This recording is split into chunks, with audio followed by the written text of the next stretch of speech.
અસલ ગામ મારો જુરા છે, પછી કુંડલિયામાં રહું છું અને ભુજમાં મકાન, પછી કુંડલિયામાં મજા આવે કે ભુજમાં મજા આવે.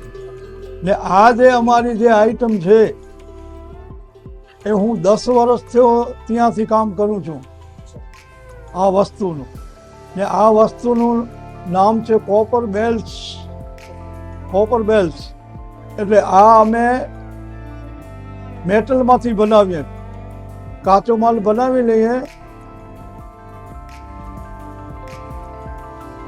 એના પછી પિત્તળ, તાંબો, કાંસો, કેમિકલ આ બધું અમે મિક્સ કરીએ અને પછી આ ભઠ્ઠીમાં અમે પકાવીએ.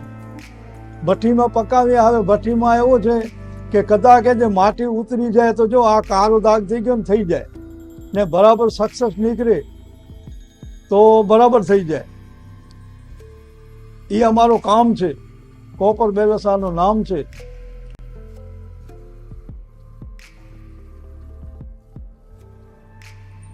બાકી તો અમારી વસ્તુ છે એ તો પુરાને મારા બાપુજી હતા એ બનાવતા હતા. એને ઓછો મોટો 60-70 વર્ષની વાત કરું છું, એ બનાવતા હતા. અને હવે તો શું છે, જે બિચારા શીખ્યા, કુંડલિયા ગામ છે, હું રહું છું ને ભુજમાં રહું છું. કુંડલિયામાં આ કોઈ લોકો જાણતા ના હતા કે ઘંટી કેવી રીતે બને.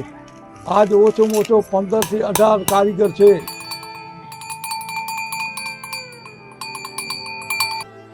બાકી તો હવે જો અમારો ધંધો છે, પહેલે અસલી અમારી આઈટમ છે કે આ માલધારી લોકો છે, ગાયવાળા છે કે ભેંસવાળા છે કે બકરીવાળા છે, એ અમારા કને આ લઈ જાય માલ અને ગાયો ભેંસોમાં ને બાંધે. અને એનું મતલબ શું છે? એનું મતલબ એ છે ગાયો ભેંસોમાં બાંધે અને 2 જણા કદાચ કે ગાયોમાં કે ભેંસોમાં જતા હોય કોઈ માણસ ને કદાચ કે ક્યારે એના રોટલા તૈયાર ન હોય તો એક પાછળ રહી જાય માણસ. પછી આ પૂછે નહીં અને ભાઈને કે તું કઈ બાજુ જાય છે. એ પછી જંગલમાં હાલ્યો જાય અને ઊંચી એવી ટેકરી હોય એનામાંથી ઊભીને સાંભળે કે આ ઘંટડી ક્યાં વાગે છે ને મારી ગાય ક્યાં છે. એટલે આનું ઇસ્તેમાલ એ છે.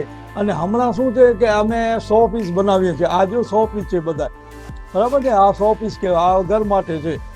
હવે અમારો એવો ધંધો ચાલે છે. પહેલો તો ગાયો ભેંસવાળાને એ જ લેતા હતા અમારી ઘંટડી, સમજ્યા. કચ્છમાં લગભગ 50 જેવા હશે, એમ વધારે છે. કોઈ તૈયાર કરે છે, કોઈ કાચો માલ બનાવે છે, કોઈને નથી આવડતો. કોઈ જો અમારા કારીગર છે આ આખી ઘંટડી બનાવી લે, રેવ આપી દે, પણ આ અવાજ કરવું તો બીજાને આપે. અવાજની કિંમત છે અમારી, સમજા. ને આ અમે સારેગામ બનાવ્યું છે.